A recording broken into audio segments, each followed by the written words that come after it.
The Bloody Podcassacre with Zac Walters and Kennedy Catherine.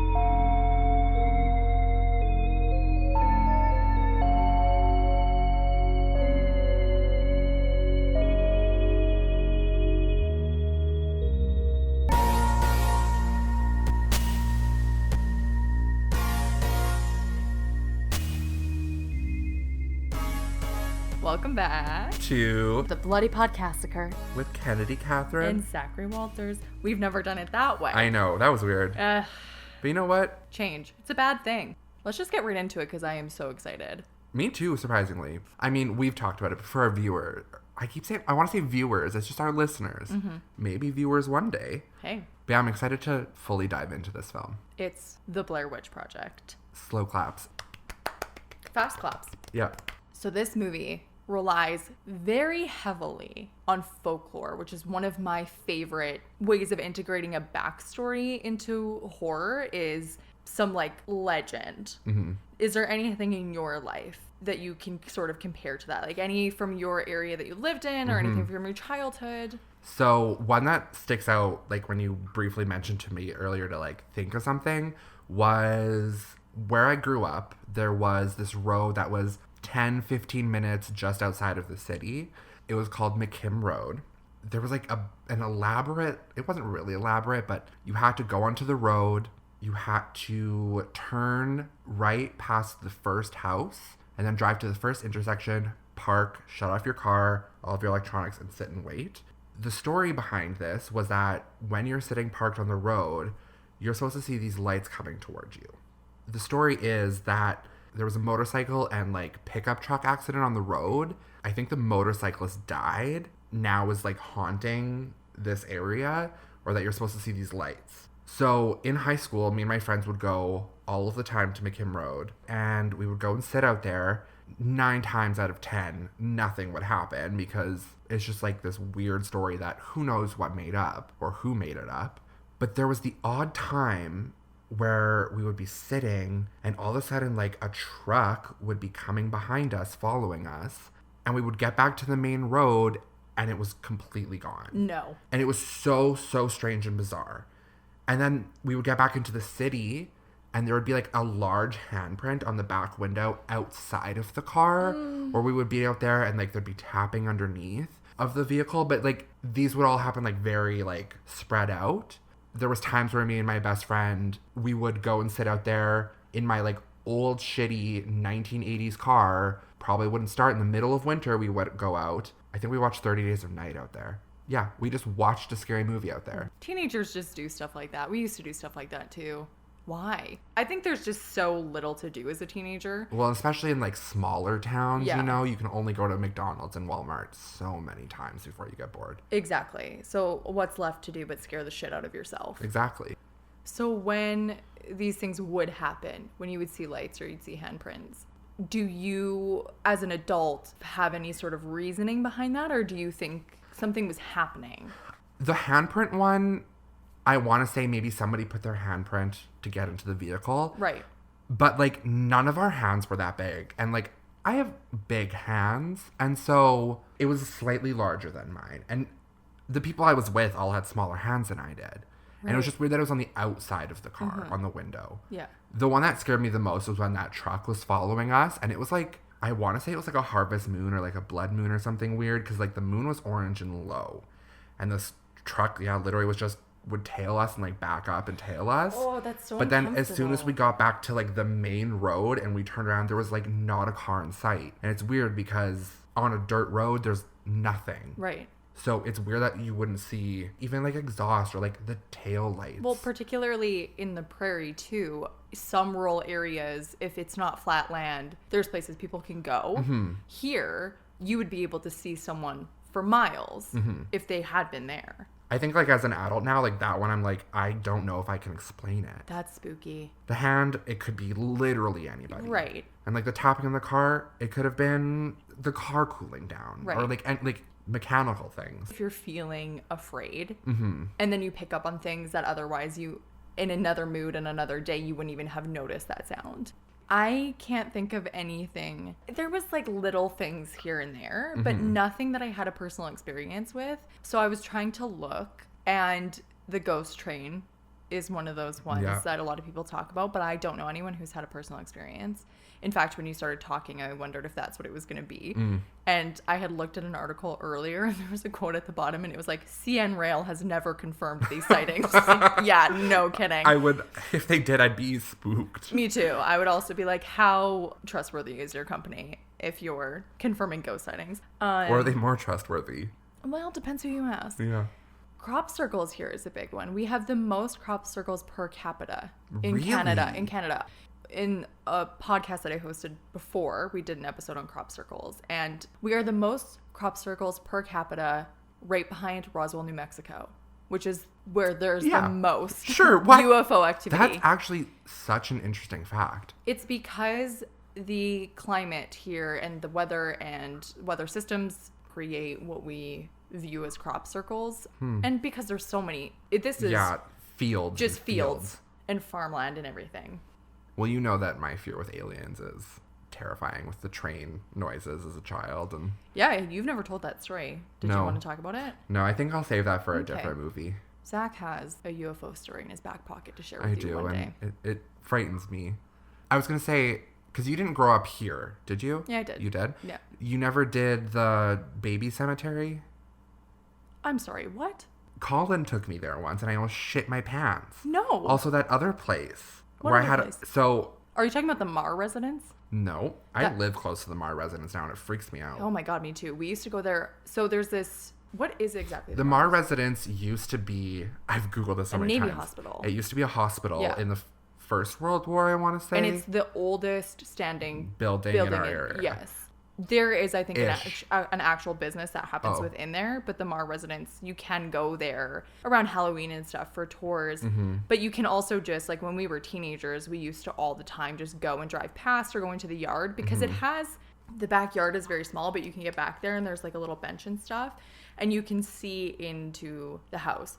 And we used to go all the time, and this one time we went, and I think what actually happened is that somebody drove past and the light reflected inside the house, but we thought that a light had turned on inside the house, and there is a screen door, and somebody just like accidentally, when they were looking too close, hit the screen, so the door vibrated and everybody freaked the fuck out, and I never went back after that. I've never stepped foot on the Marr residence. I've only driven like in that back alley, and I was in the passenger seat, and the driver rolled down the window, and I'm pretty sure it was Colin because he loves to freak me out, and I literally was like, you have to roll up the window because something is going to come in through this window, and I thought like the window was a barrier, and I was like, you roll up the window. Yep. And it's so strange because we love scary movies, but the moment I'm put into like a haunted house or like any scenario which is remotely like supposed to scare you, I am out. Really? Yeah, it's very strange. It's like how I love orange juice, but I love orange juice with extra pulp, but I hate oranges. Yeah, you're right. Exactly the same thing. And I love scary movies, scary video games, but the moment like I'm in something scary, no thank you. Haunted house is absolutely terrifying. I did not know this about you. Yeah. I'm not like that. My anxiety gets way too much because I'm like, this is real. I think it's because I'm scared someone will actually kill me in a haunted house. Right. There's going to be some psychopath who wants to kill somebody, and that somebody is me. So would you not want to go to a haunted house? I would. Like, I still go. Because I had texted you when I was watching Blair Witch and was like, we should do something like this. Would you want? Like, if you would. Okay. The last haunted house I went into, there's video footage of me screaming. I need to see that. I'll find it. It's on Facebook somewhere. Oh, fantastic. Can we circle back to the baby cemetery? Oh, yeah. So the baby cemetery is Diefenbaker, that park. Yeah. Diefenbaker Hill. Yeah, that's what it's called. And there's like a cemetery there, which is just a baby cemetery, which is just infants that are buried there. And it still serves that purpose, or it's from a period of time? I think it's from a period of time. Okay. Colin took me there, and it was like me, a couple of our other friends. Also, hi, Colin, if you ever listen to this, Colin, you better love be. you. But he took us there, and I was too scared to leave the vehicle, and everybody else got and went out and walked through the cemetery. No. For what reason did you not want to? I don't want to, like, walk around on baby. No, I agree. You know? It's just, that's not something that I feel like is in me to do. Nor do I want to ever walk around a cemetery. I'm not one of those CW teen shows that I would like to just chill in a cemetery for No, fun, me you know? neither. Like, That's not my hangout spot. We did freshieing, which for people who don't know what that is a version of hazing in high school, but it's to a much lesser degree. It's just integrating the younger grade into high school. For our freshies, we did a scavenger hunt. One of the items that you had to get was a photo of a headstone that had one of the names of the member of a group. Okay. So we did. We went to the cemetery, we got it, we came back, and I made them delete the picture because when I looked at it, I realized that he was a child. And something about that feels so karmically wrong and bad to use it for that purpose. Yeah. And I think they were all super pissed at me because they were like, how dare you? We are going to win this scavenger hunt. And I was like, no, we are not, because we're not winning with a dead child. There's a difference between I'm going into a haunted house that maybe has a spirit that's not at rest, and then there's going to the resting place of actual people that you should just respect that, in my opinion. Why don't we talk about the Blair Witch Project? Let's do it, because number one folklore movie of the year, Nit. I'm going to tell you everybody from start to finish what the Blair Witch Project is about. In October of 1994, film students Heather, Mike, and Josh set out to produce a documentary about the fabled Blair Witch. They traveled to a town in Maryland and interview residents about the legend. Locals tell them of Rustin Parr, a hermit who lived in the woods and kidnapped 7 children in the 1940s, supposedly killing them all in his basement on the orders of the witch, murdering them in pairs of 2 while having one stand in a corner. The students explore the woods to research the legend. They meet 2 fishermen, one of whom warns them that the woods are haunted. He tells them of a young girl named Robin Weaver who went missing in 1888. When she returned 3 days later, she talked about an old woman whose feet never touched the ground. The students hiked to a spot where 5 men were found ritualistically murdered in the 19th century. That was loud. Once again, the vents. I think they're always the same volume, but it's just what happens to be happening in the room that makes it more or less terrifying. Fair. So when they make it to this spot, they camp for the night, and the next day find an old cemetery with 7 small cairns, which are human-made piles of rocks, often meant to serve as a monument, say at a burial site. That night, trying to sleep, they hear the sound of twigs snapping nearby. The following day, they try to hike back to the car, but cannot find it before dark and decide to set up camp another night. They again hear twigs snapping. In the morning, they find that 3 cairns have been built around their tent, and Heather learns that her map is missing. The group begins to argue, everyone starting to feel afraid. Mike reveals he kicked the map into a creek out of frustration because they kept getting lost anyway, leaving Heather and Josh extremely angry with him. They decide to head south using Mike's compass and discover humanoid stick figures suspended from trees. They again hear strange sounds at night, including laughing, which can be the most joyful sound and also the most unsettling. Yeah, I wouldn't. I don't think it. It would be terrifying in that situation. After an unknown force shakes the tent, they flee in panic and hide in the woods until dawn. Upon returning to their tent, they find someone has gone through their bags and Josh's equipment is covered with blue slime. They come across a river identical to one they crossed earlier and realize that they've walked in a circle. Josh has a bit of a nervous breakdown, and then the next morning, he disappears. Heather and Mike try in vain to find him before moving on, but can't. That night, they hear Josh's agonized screams but are unable to locate him in the woods. They theorize that his screams are a fabrication by the witch to draw them out of their tent. The next day, Heather discovers a bundle of sticks tied with fabric from Josh's shirt. In the blood-soaked scraps of his shirt were teeth, hair, and a piece of his tongue. Although distraught, she chooses not to tell Mike. That night, she records herself apologizing to her family and Mike and Josh's families, taking responsibility for bringing them there and getting them lost.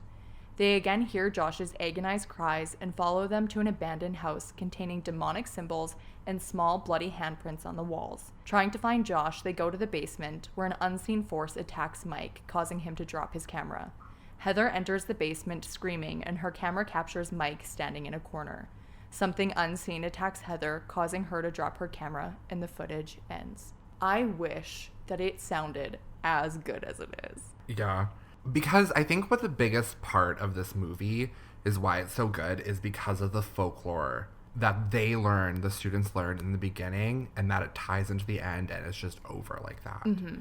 And they do our favorite thing too, which is that we don't see the thing. Yes. Mm-hmm. But we have this folklore that goes with the purpose of them standing in the corner and what we're seeing, we know what that means. And it's just so well done. And I saw this when I was young, like a child. I watched this at my cousin's house and it scared the shit out of me. It was one of the first horror movies that I saw that I was like, oh no. I was super sensitive as a kid. I didn't like horror movies, turns out. But I didn't watch it for a couple of years just because I had that bad feeling about it. I was so impressed by it, watching it this time, and I watched it around Halloween this year too. It really is a staple in the horror genre. And I feel like we say that about a lot of movies, like specifically like The Exorcist or Hereditary is, yes, a staple, but like it's a new staple. Whereas this is like, it's a classic. It was a blueprint for what we literally see majority of the time in horror movies now. Well, it's one of the first, I would say it actually is the first huge found footage horror film. It's not the first movie to have done it. No, it's the one that put found footage on the map. It does everything that it needs to do. It's a short movie too, which is nice. It was like what, an hour 15, hour 20? For maybe the first time in my life, I didn't notice or pay attention to how long it was. Maybe it was an hour and a half. Every moment kind of serves a purpose that the length of it feels whatever. And spoiler, for those who don't know, though, even though we just spoiled the whole movie. It's like this whole podcast is one big spoiler. Yes, it's the spoiler podcaster. As we know, this movie isn't actually real, but it feels like it. There's a lot of found footage movies where you're like, yeah, it's CGI. It's, like the new ones now. The new Blair Witch is a prime example of that. Don't even get me started yet. But this is like the first found footage movie I probably ever saw. The reason that I love found footage movies is because there's like minimal film editing and there's no music that like takes you out of what the characters are doing. And it's not going to like suspend how you're like thinking or be like, there's tense music, I should probably clench up and get ready for a scare, because none of that happens because it's supposed to be just literally a section of their life clipped together with another. And that's what I love about at least just the Blair Witch Project as a whole. Tell me what your favorite scene is. Let me tell you. I think that my favorite scene is not really just a scene, but it's like just the last 15 minutes of the movie. Because it's a slow build as it, gets into the story. And once they're finally camping, they're starting to all go insane kind of and turn on each other, etc., etc. The last 15 minutes of the movie, when Heather apologizes, that like whole scene is my favorite because it's so powerful and like raw. The fact that it's just all like improvised, and it's like an iconic shot. You see that everywhere of Heather's close up of her face, snot running over her nose, her apology. I wrote down like when she says that she loves her mom and dad and that she's so sorry, and then she says, "What is that?" and she just stares into the distance off camera. We just mentioned it, but I love that you never see anything because that's my favorite part about it. It's just, it makes you think like, oh, there's like an old woman whose feet never are on the ground or hovering. But you have that. You also have this idea that it could kind of be anything because there is this subplot in a way of this serial killer from the 1940s who went crazy because the witch was talking to him, and we know that he's gone, that he's been arrested, all of that. Could it be someone like him? Could it be a copycat? Is it the witch? Like, there's just endless options. Is it the children that were killed? Is it one of them? That's another option. I read so many theories online about people's endings. And there was one that I do want to share in a little bit. I'm excited. But continuing on with the scene, once Heather apologizes, they go into that house, which is like, of course, they find a house. Like, why not? Throw it in there. But they're both way too calm. Come up to the house. They're like, oh, should we go in? Maybe Mike's in there. And I'm like, no. I would be like, I'm sitting out here. You can go inside. If it was you and I, you're going in, Kennedy. I'm sitting outside. I never see you again. But I said I would do it, but more likely we would sit outside for 2 hours until one of us broke. Because I think maybe we would both be more like logical and go in the morning. That's a very good point. That's a very good point. I would be like, maybe we'll just nap first. Maybe we'll just wait till the light of day. Right, because why do we have to do, once again, everything in the dark? Yeah, I mean, there's no time constraint. You're already lost in the woods. You might as well just wait it out till morning. Right? You're not in a rush. For what? Like, let Mike scream. Well, it's Josh. Fuck. Let Josh scream. He's already been gone for 2 days. Yes, let him. My favorite part is Heather's screams when they're finally, like, in the house, and once he runs downstairs, gets knocked out, and she is just screaming for him. Those screams are some of the most terrifying screams in, I think, a scary movie in general that I've ever heard. I don't know if you've read much about like her audition process or anything, yes. but it sounds like she was a very gifted actress, and She was. She is, yeah, and very, like, she just went there. And I'm not saying that the guys didn't, but I think to be in that moment with her, hearing those guttural screams, I wonder what that is like as an actor. I wonder how that affects the person that you're with, their nervous system and their emotional reaction to something. Because if I heard that, it's pretty rare that you hear people screaming from the depths of their soul in your everyday life or in your life at all. I feel like I would be like, oh, I want to go to her. And specifically, she's screaming Mike's name. Yeah. And the fact that also they use their real names in the film for, you know, marketing and all of that. But if someone was screaming my name like that, and then it was just like, okay, well, that's the end of that scene. Well, end of the movie. How are you supposed to just like... move on. Right? Like, would you just go get a coffee? I mean, some people did. I think you would. I think that's what actors do. But I don't know. Also, some actors are very affected by things. Hard to say.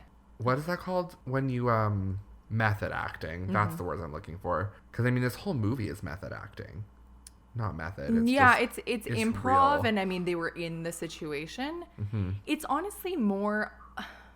This is a very shallow way of putting it, or very simplified way of putting it, but it's almost as if it's a willing prank on the actors. Yeah. It's like they're in an escape room almost, but in the woods.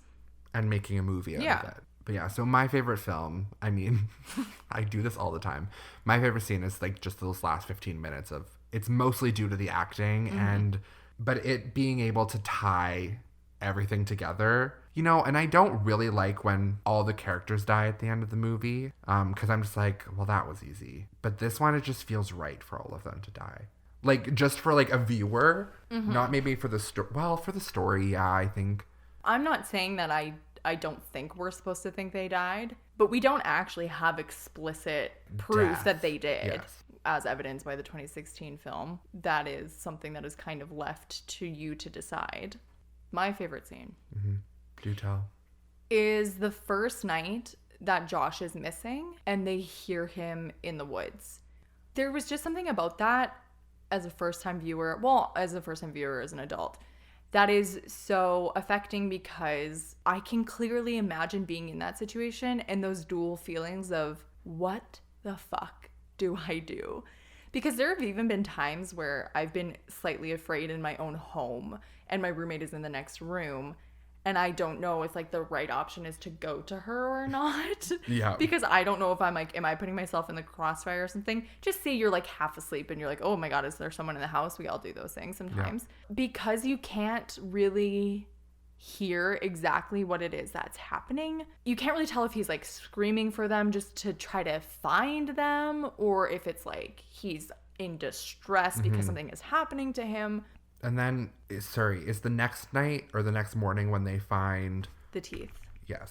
In my mind, for some reason, when I watched this movie the first time, I don't think I realized it was teeth. I thought it was his fingers. Weird. I remembered it that way too. What a Mandela effect. But no, it's his teeth. And I thought for some reason that he lost his fingers. Is that maybe another movie that we're both thinking about? Probably. Lost appendages in horror isn't that rare. Before we head into kind of like the process of making this movie, which is vastly interesting, there's a couple different times in this movie where there is a choice that these people have to make. And I don't know what I would be like in that situation. So say you go out into the woods with your friends. You're in this pretty much exact situation. And you can sense that everybody is starting to feel uneasy. But there's always that period of time where no one wants to be the one to be like, okay, we're all fucking scared, right? Because then once you say it, it's game over.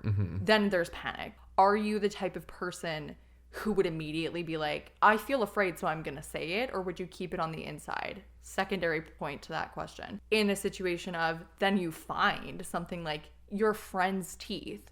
She decides that she's not going to tell Mike that she has found this. What would you do in either of those situations? So for the first part, I'm pretty sure that I would be like I would try to keep my cool and be like, yeah, I'm fine, whatever. I would say after the first night, I'd be like, yo, this ain't it. We are getting out of here if that means I have to climb the trees to look I said this twice when I was watching. Why do they never do that in movies? Also, is that not just... Is that a thing that you can do? I just assume. I would think that you can climb a tree to look to see what direction you have to go where there's a clearing. Mm-hmm. They were just trying to follow the sun, but also climb up. Right.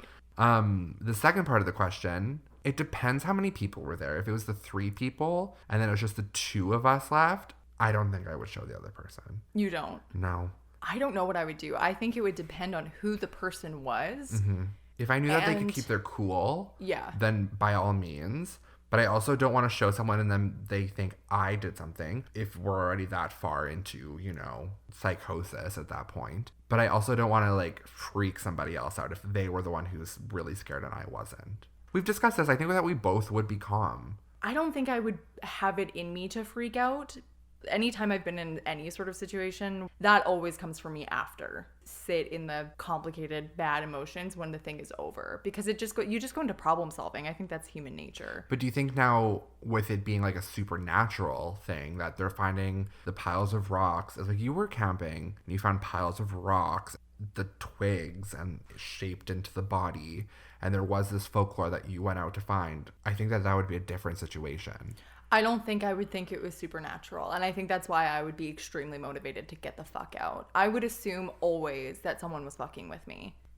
And not the person that I'm with necessarily, but I would assume that there is someone in the woods who is doing this to scare people. And that would feel like looming danger to me. And I'd want to get out for that situation, for that reason. And I think that is another reason why, if I was to find something that there was any indication that something had happened that was outright violent or super dangerous, like finding the teeth of a friend, if I was with someone who I knew was going to freak out and absolutely could not handle that, sure, I wouldn't tell them. But I also think that whomever you're with deserves to know that you're in a dire situation now. Mm-hmm. And I would want to tell them for that reason. I don't think I would ever automatically assume any situation is supernatural. I think I would just be we just have to get the fuck out and we can figure it all out later. That's fair. Yeah. I don't know. I think I would think it's supernatural. Especially with they're moving and they don't really see or hear anything. And then there's just rocks appearing.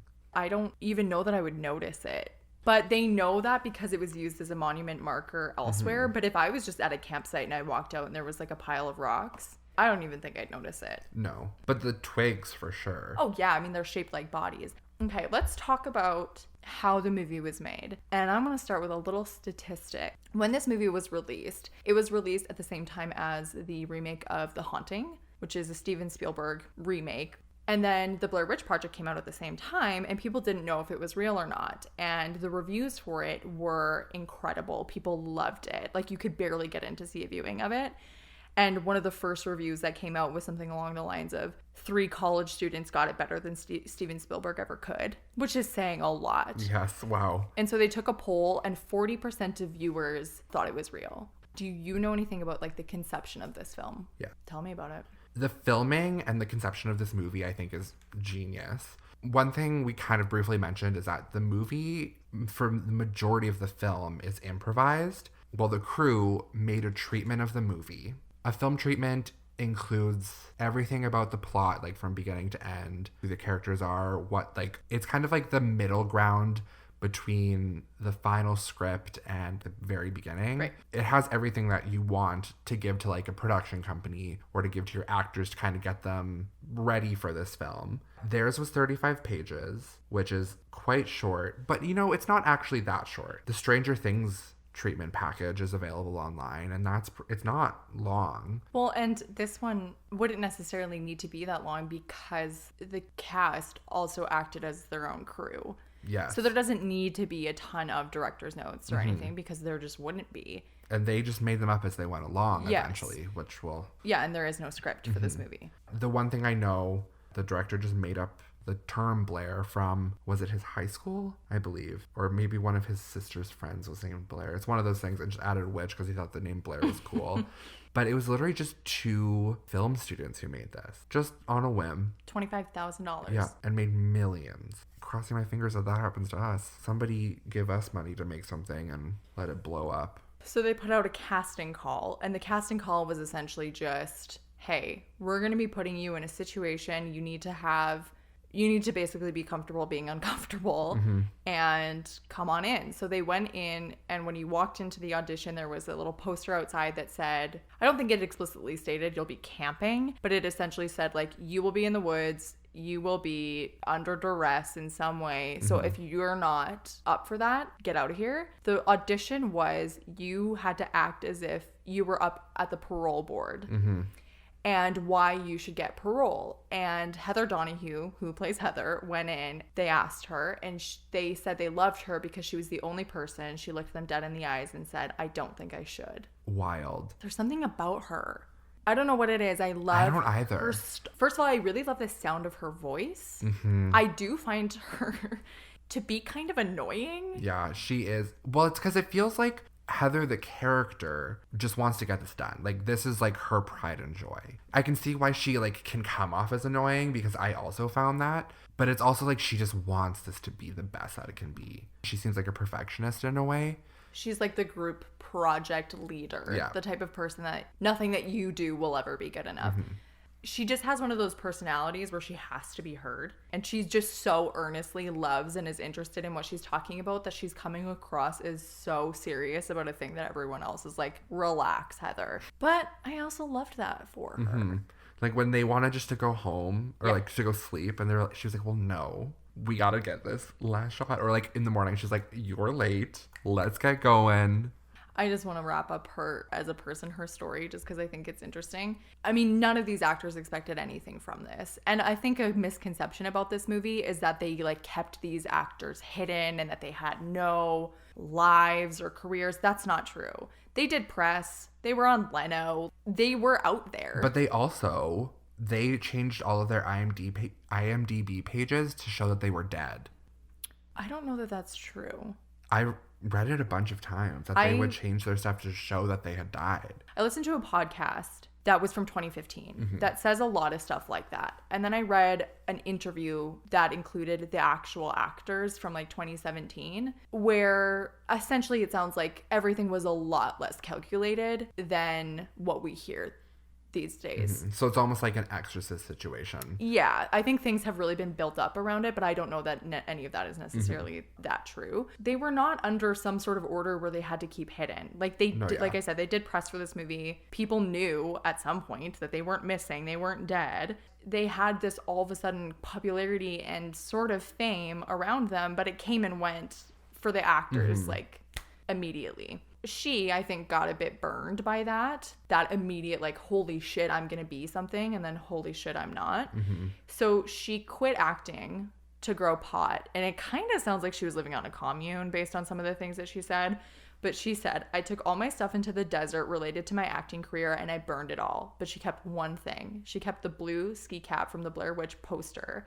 And she said she only kept it because she figured that if things got really bad in her life, that she could auction it off online. She was working for this grow op essentially in California. They got busted by the feds. Yep. So she quit growing pot and became a writer. And she wrote a book about pot. And honestly, if that doesn't sound like the trajectory of my exact life, I don't know what does. I just kind of want to back up a little bit, because I was still thinking about like them saying that they had died, the people. I'm pretty sure Heather Donahue's parents were getting condolence letters. They were, but that was because, the marketing of the movie was less calculated than one might have thought. Before the film premiered at Sundance, the filmmakers created a website, and the website read as if the mother of the character Heather had asked them to create it to spread information about her missing daughter and her friends. The site went live in June of '98. It laid out a timeline and the mythology of the case in Heather's journal.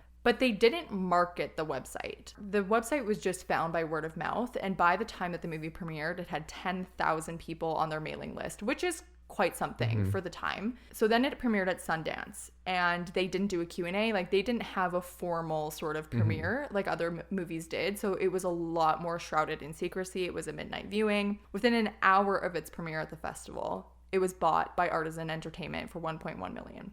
Artisan Entertainment took the concept that they had of making this a real thing and they ran with it.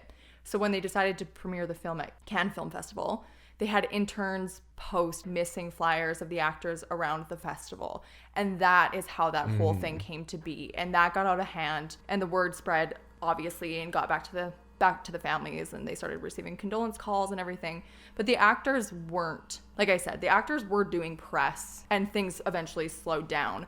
But to this day, because of that, there's just a lot of conspiracy around what they actually did. Mm-hmm. Interesting. Yeah. The more you know. Sticking with Donahue's, trajectory for her acting career. I don't know if you read this, but the Blair Witch Project, it got a lot of critical praise, but it was nominated for the worst picture at the Golden Raspberry Awards. What's that? So you know what a raspberry is, right?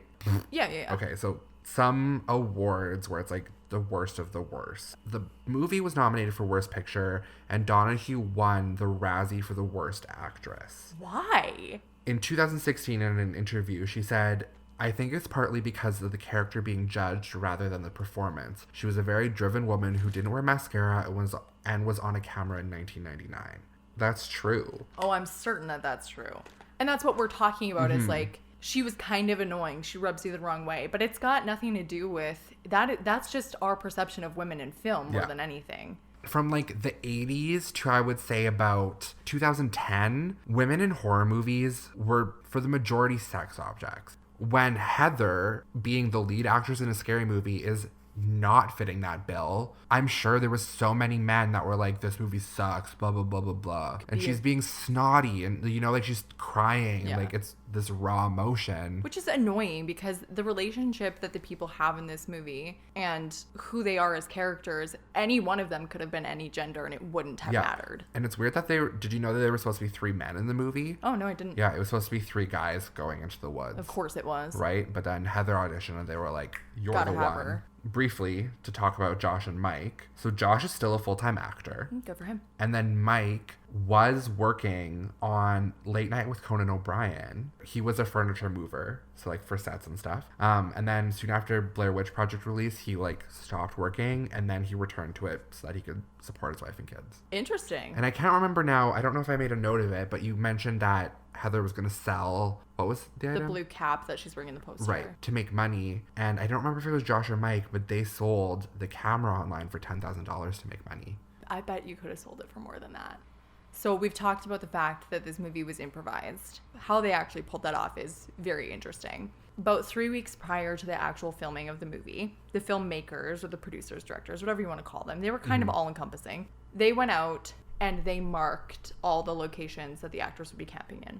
On the day of, they took them to the location, they packed their bags for them, set them at the beginning of the filming, set them off on their own. Most of the time, they only would speak to the filmmakers if something went wrong or if there was a big question that had to be answered immediately. And they tried, the crew tried to follow them for the first couple of days, but it just didn't work because it was too hard to stay out of their way when they were trying to film. So after the first few days, the filmmakers looked at the footage, realized it was all going well. It's what they wanted. So they were like, all right, we're just going to take a step back. Instead, they stuck to guiding them with directing notes and making sure that everything was going according to plan with just these notes. And they had actual GPSs that they put the coordinates in for their camp every day. So they would follow the GPS, they would get to their point, and there would be a milk crate that had a bicycle flag, and they would know that that's where they were camping at night. Inside the milk crate were these tiny film canisters where they would have their own individual directing notes, and they were never able to share those with each other. Mm-hmm. So on the daily, they knew what was happening with their characters, but they never shared that with each other. So all of the reactions were genuine, including Josh going missing. Mm-hmm. He went out at night and was like, I'm just going to tell them if they ask, I'm going to pee. And then they were waiting for him and they're like, you're gone, you're going home. And he just went home after that. Do you know what I read about that? What? So his note said that he was supposed to leave when they were sleeping. And then they told him, your character's dead now. Yeah. And he went to a concert. Because that's what he wanted to do that night. They took him for supper. They gave him a burger because they weren't feeding them as much. And then he went to a concert. That's so fucking kick-ass. Right? God, I love that. So he went to this concert. Just made the Blair Witch Project. He just went to a concert. He was just like, oh, I'm done, so I can finally go to the concert I want to go see tonight. Which, yeah, he's just been camping for the last couple of days. Fuck it. Probably got a little bit of money. Could you imagine going through this psychosis of acting and being camping and then just being back to the real world, burgers and concerts? When you think about it, his portion of the filming, though, wasn't that arduous. No. It got real bad after he left. Yes. So he kind of lucked out. Yeah, he got the, like, long straw when he pulled. Sure did. But yeah, also, just to add on, in those milk crates, they had all of the new film, and they would actually swap out film so that the directors could go check the gates, et cetera, et cetera. Right. And they also had food in the milk crates for them. And the food was rationed over time. Something that I found interesting, I guess, when I was reading about it in the actors is that it was a small film. Like, they didn't know what was going to happen with this. Yet these people who are actors were willing to go through all of this. For a student film, technically. Yeah, just to make it. That's so much dedication to the game because they wanted them to feel irritable. But they've all said, we knew everything that was going to happen in that way. We just didn't know kind of when it was going to happen. Yeah. Oh my God, I would just not. Not do it. The content that came from it. I know. You can't really judge this movie based on what you regularly judge a film on because it didn't have that process. There's no script. You can't go based on writing. You can't go based on directing. It is just... It feels like everything is one take. So there's no going back and being like, let's try that again with this feeling. Let's try this again with... It's a one and done for them. The end scene had 4 alternates. But I don't know, maybe you have the answer to this, if that was repetitive filming, like if they did more than one take, or if it was just the way they decided to stitch it together. Yeah, I'm not sure. Because that home was owned by one of the filmmakers. And so I know they that had access to it. And I know that they were trying to be very careful because it wasn't the safest. Yeah. So they would film it like in different spots. But I did read they had 80 hours of footage. Holy shit. Well, because when you think about it, they filmed 24 hours a day for 8 days. And like the only time they weren't filming was when they were sleeping. Imagine having to go through all that footage to cut it down into the hour and a half that it was. It would be so cool. It's so much work for whoever would have to do this, but to see all of it. Yes. It would be quite boring at a lot of parts because it'd be them kind of just... walking. Or just like trying to figure out like, well, what should we do now? What, Yeah. like, you know? But And I wonder how long it took them to edit all of that and actually make it. I feel like, did I have a note on it? Maybe not. A question that I often hear asked in interviews for television shows and movies that are horror is, was it scary for the actors? I watched an interview or listened to a commentary maybe about Harry Potter. When they were filming that, the first one, they were young. And some of the stuff in that movie, the imagery-wise, is a little scary. And they talk about how the kids are all protected from it. They don't actually have a concept of what's being made or what they're seeing. So much of it is CGI. They don't really know. But I thought with this, you know, being out in the woods, actually kind of having to go through it, that it would be scary. But they all said it wasn't, that they were so tired and irritable and hungry. And they knew the process by the end of it. They would go to sleep 9 times out of 10, wake up in the middle of the night because they've got a boombox out there making noise. And they were like, yeah, by the end we weren't scared. We were just like, are you fucking kidding me? Like, again. We have to get up and do this again. All scary movies, they're all on a set. For like, there's going to be lighting. There's going to be a camera following you. It's not like you're just... It's all fabricated. So, like, it would be interesting to know if, like, they were scared. I do know, actually, sorry, it's not interesting. Heather, at one point, one of the directors was following them in, like, white long johns and a shirt with, like, a pantyhose over his head. And when she screams, like, what was that? Like, when she sees something in the woods, it was the director coming at them, trying to scare them. Terrifying. So... What a fun thing to do, though. Like, it would be actually such a fun project to be a part of. It like, would be. I think I would have to go to therapy specifically for making this movie after, because I'd be like, what the fuck just happened? I just think that whiplash, I don't know that a human being, I don't know that the mind can wrap itself around that level of exposure all of a sudden. Yeah. At least in the 90s, like, you're kind of, you're slightly insulated as a person. Yeah. But now with the internet, if you blow up and everyone can find you and have access to you, that would be so difficult. Yep. I'm hoping that's what happens for us, and I hope Yes. it happens slowly, because I know that I couldn't take it if it happened all at once. No, but it would be nice. I've had a viral tweet, hated it, deleted everything. Now you're rebringing it back on TikTok. You gotta do what you I'm gotta older do. now, I can handle it. Yeah, I don't know. I don't know how much more I have to say about it. I think it's like The Exorcist. I find that this is such a huge universe. It's very expansive. You can find a lot of different content that was made around the Blair Witch. So there is a second one called Book of Shadows. Blair Witch 2. Blair Witch 2, Book of Shadows. There's also, is it Burkittsville? Burkittsville? It's Burkittsville. Yeah, Burkittsville Maryland. is the town that they shot in. They didn't. They didn't shoot. They shot one scene there. Okay, well, that they supposedly shot in Yeah. Burkittsville, Maryland. There's a documentary that was released in 2000 that I believe is actually Canadian, called The Burkittsville 7, which is a fake mockumentary about Rustin Parr, the fake serial killer. I just watched it. It just feels like watching like a Forensic Files, honestly. Oh, another thing that I thought was super interesting in the filming of the very beginning when they're in that town and they're interviewing the locals, the actors thought that these were just real people who knew this story.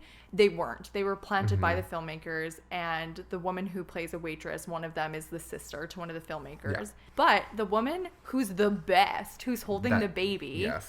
wasn't an actor, was just some random woman who they started interviewing her and she thought she was going to be in a documentary, so she just made shit up, and she's the best one of all I know, of them. she's so good. And So I'm like, good. I'm proud of her for that. Me too. The improvising in this movie is really just golden from everybody. Yeah. Some things that I just want to talk about within like the technicality, since we're on that. So when I was watching on Amazon Prime, the subtitles were completely different from what was being said on the screen. They censored all of the subtitles. So- why do you think that is? That's a good question. I don't know. Because like at one point, Josh was talking about how his girlfriend's not going to get a hold of him. He says shit, but then it says squat. Squat? Yeah, Heather's screaming about the map being lost, and she says, "You're an asshole, you're a fucking asshole." But the subtitle said, "You're believable, totally unbelievable." And I feel like that's not fair or realistic for people who are hard of hearing or Well, it's deaf, not. because they don't get that same emotion. Why do they do that? You're censoring the movie also. And it takes away from the realism of it, because who's going to say you're unbelievable, totally unbelievable? You're going to be like, you're the fucking worst. Yeah. Oh, she's not gonna know squat. Like, it's so, it feels just so wrong. And I was just like, unnatural. I know. But also, it's very interesting that half the movie, like one camera was black and white and one was color. I wonder why they also chose that. I'm assuming it's because the black and white was an actual film 16mm camera, as they mentioned, which is the one that sold for $10,000. And the other one was like new digital. But I also maybe think black and white's supposed to be scarier, you know? Like it's supposed to be this old, rustic feel to it. Yeah. It maybe wasn't a super calculated thought. Maybe they just wanted to do it for some diversity across. Because I think the black and white is mostly delegated to when she's shooting, like, specifically for the documentary. Yeah. Oh, yes.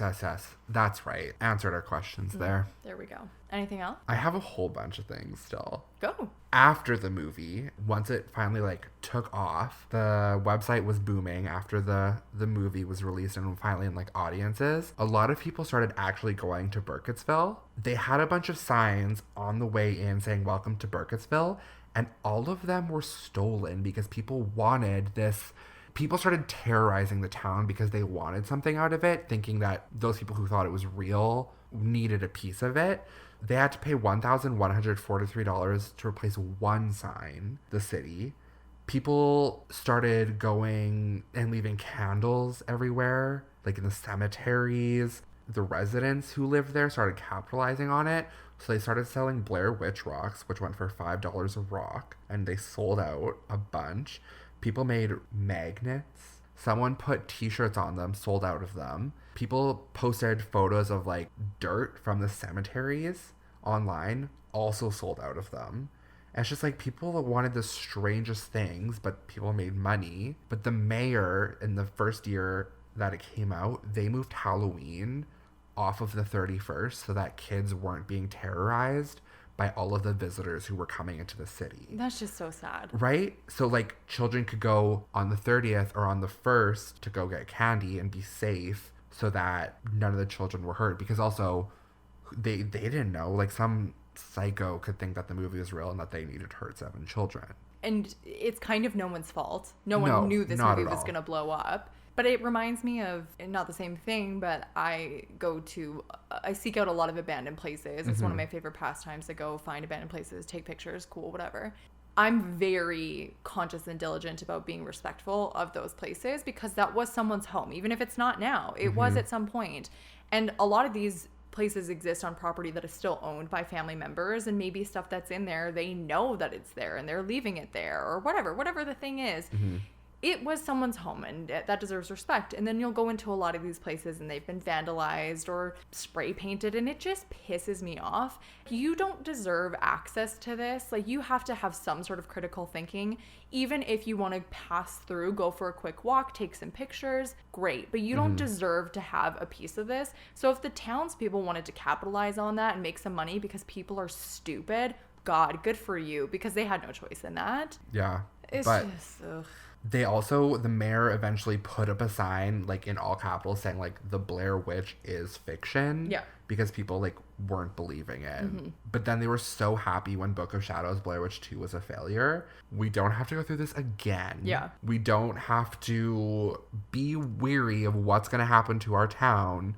But a lot of people got cease and desist letters from selling all of the merch eventually. Like, once the second one came out. Yeah. Because they were still capitalizing on this fake thing that a movie owns the rights to, like Artisan, essentially. Right. Lionsgate now, but yeah. Yeah. So then some woman just got scared that she just gave all the shirts away. It was like 10, 11 years after, they eventually auctioned off the sign. The original Blair Witch one. is fictional. Yeah. I kind of want one. Me too.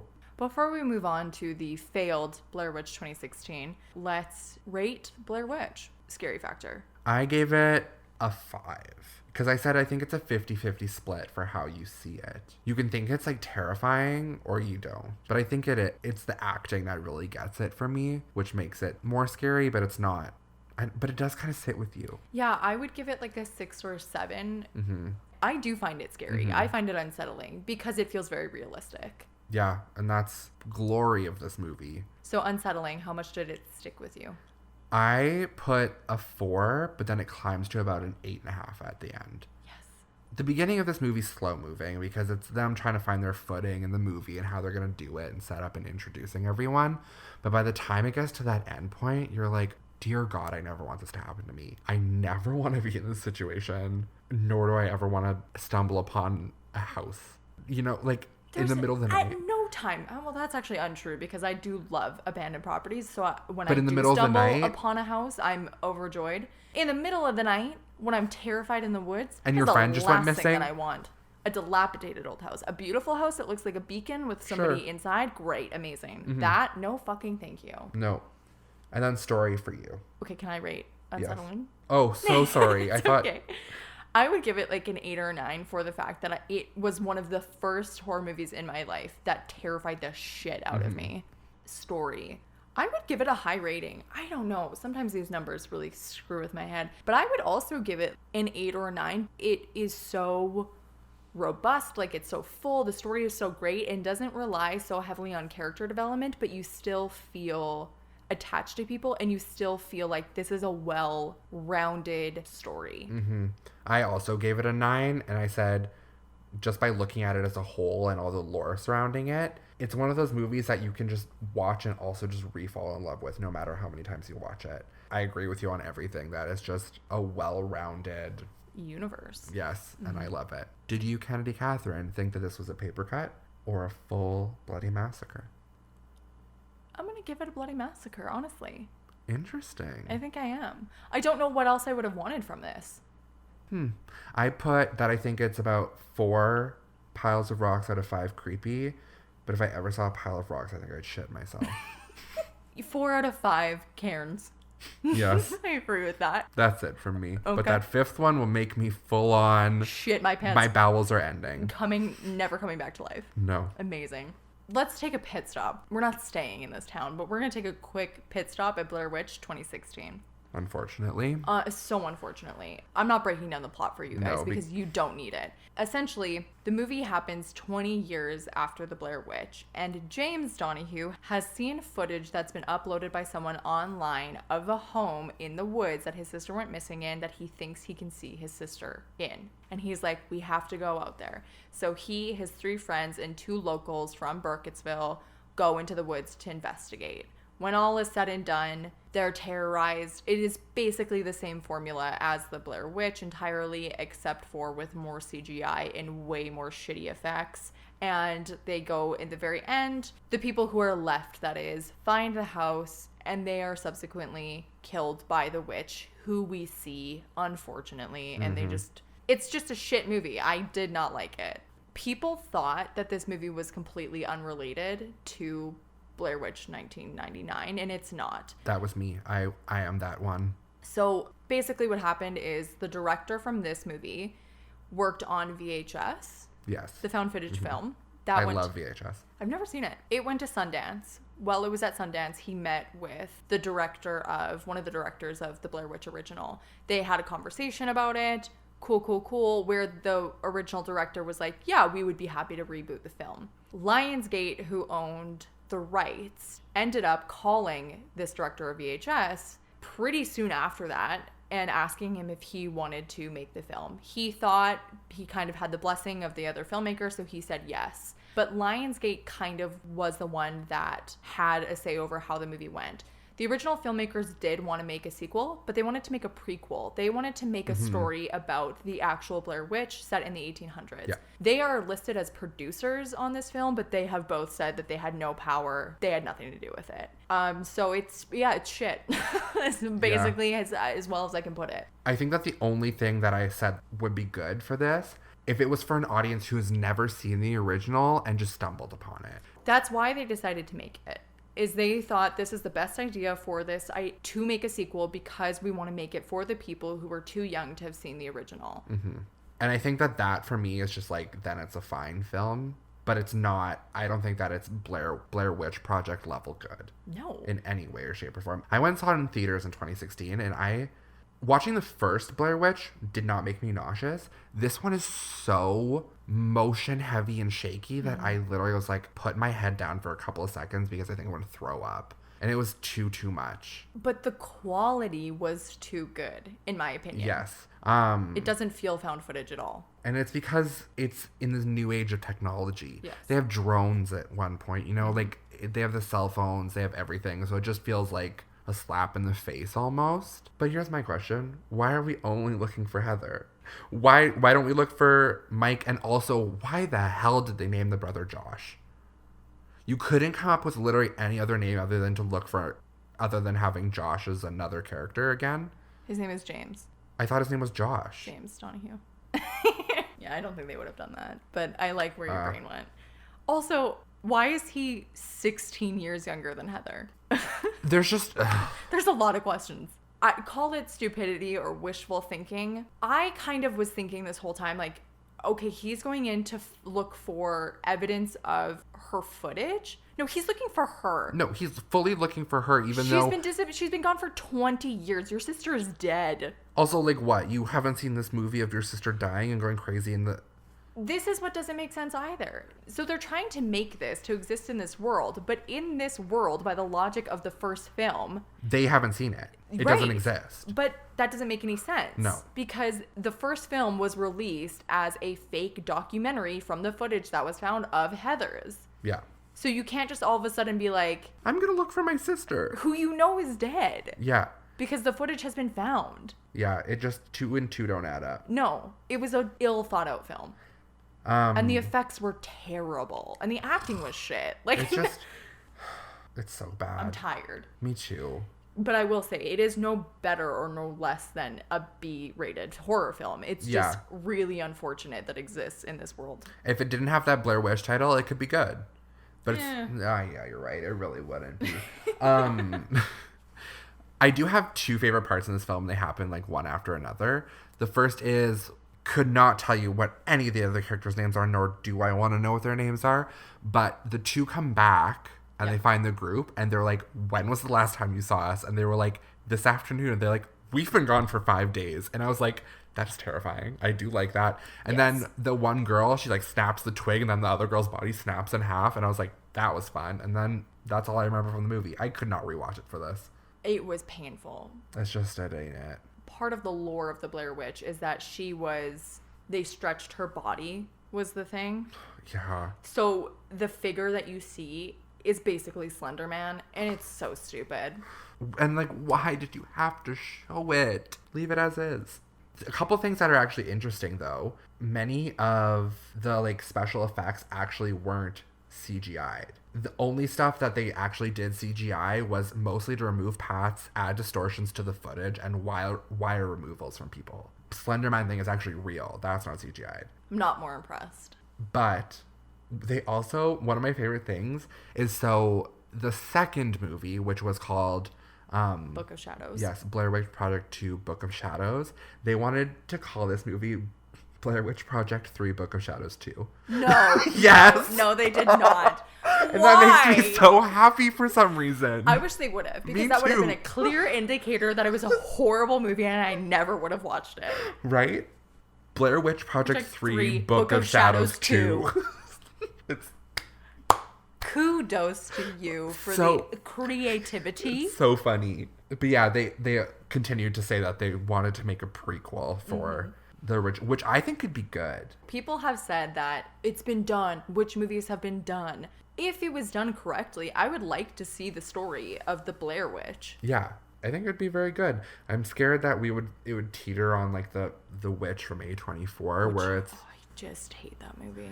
That's an unpopular opinion. I know people love that movie. I did not like it. I've only seen it once. It's a bad A24 fan of me. I watched it in theaters, and I think I need to rewatch it with subtitles because that English in that movie is too hard for my brain to comprehend. Yeah, it's very old English. Ye old English. Just reminded me of I'm not Eels. rating this movie, by the way. Oh, I have 0 ratings Like, for I it. have nothing to say I did about not write this. anything down about it because there is nothing to rate about it. If we ever end up having to do a movie that I hate, I don't know what I'll say about it. How do you think I felt with Krampus? We struggled. I struggled. People don't know this, but we actually recorded like a full hour before I had to stop, essentially to be like, Zach, Get in the I game. need you to say something because I can't carry this entire episode. So I can't wait for it to be switched. Yeah. Interesting enough, though, Blair Witch is still being relevant today because I just bought Blair Witch for my Nintendo Switch. Yeah, you sent me a picture, and I thought that you could watch movies on your Nintendo Switch. I was like, oh, that's fun. I think you can. You can watch like YouTube and stuff, but I bought the Blair Witch game. And so far it's just been my character, which is just a man, and my dog. And we're supposed to be joining a search team looking for a boy who went missing in the woods. Oh, okay. And so I haven't really gotten too far into the gameplay, but I was kind of spooked already. There was also a video game released in 2000 that was a PC game called Blair Witch Volume 1 Rust and Par. It got good ratings. 85% of people liked the video game. I wonder if they ever made more after it. That story that they developed and the mockumentary that I watched is very disturbing. Quickly before we end, I just want to bring up one theory that I read online. Yes, please tell me. So I saw this online on Reddit. I was looking. It's from user XXSJADOO. Oh, our biggest fan. The one and only. So they kind of went and were like talking about the story in the beginning of Blair Witch and how each of the killings involved 4 people or entities. So we had 2 victims, a killer, and 1 witch. So in the stories about the children's murder, the witch was never the one killing them, but she influenced somebody else to do it. So in this person, they said the witch does not kill Heather or Mike, just as she doesn't kill the children, but Josh was the one who killed them. So if the Blair Witch used someone else, example Rust and Par, they would presumably have been possessed by the Blair Witch, but not Blair Witch as an entity killing people. But it seems that like Josh, from the beginning of the movie, that there's something weird about him and that he's kind of singled out from the group and that things are weird with him. Well, him and Heather aren't friends. They meet at the very beginning of this movie. So there is a bit of an awkward dynamic because I think he's a friend of Mike's that he's brought in to help make the film. And I'm pretty sure they were going to make Josh and Heather lovers at one point. This is a complaint that I have about the 2016 one too, is that the sheer amount of people and relationships is too much. There's too many people in that movie. Yes, just it's in general. way too much to keep track of, and I'm happy that in the original, you don't need to keep up with their relationships really because there isn't any. They're just friends. Mm-hmm. And that if there was all that heavy backstory, it'd just be too much. It's interesting with this theory to think that Josh is the one who did it. I would believe that. Me I too. would think that would be a scarier thought to me than an unseen entity or a furry woman, because she is described as also being hairy by some people. Yeah. But also like that the Blair Witch made him pull out his teeth. Oh, I love that. And that like the Blair Witch, whatever that may be, made him pull out his hair and cut off a piece of his tongue and pull out his teeth, put it in there and leave it for them and then also then go missing. What's a better thought to you in that? That she is a completely unseen thing that infiltrates you mentally, or that she has some sort of physical form? I think just the mental Me aspect. too. If it's some weird preying psychological like thing in a woods, like it's like wind or something, or like the air, then like I like that a lot more. I'm It's into like that. it's something that can't be fought. You know, there's not something that like, oh, if we were to stab the Blair Witch, this would end. No, they can't, because it's everywhere. It's the woods. Yes, I think we nailed it. I think so too. That was a bad one. Radio Goo Goo, Radio Gaga. No, don't you dare. Ugh. This has been another episode of the Bloody Podcast. I really thought you were going to say the Blair Witch Project. It just sounded We've like... changed the name of the podcast. This is now the Blair Witch Project 2.0, Book of Shadows 0.3.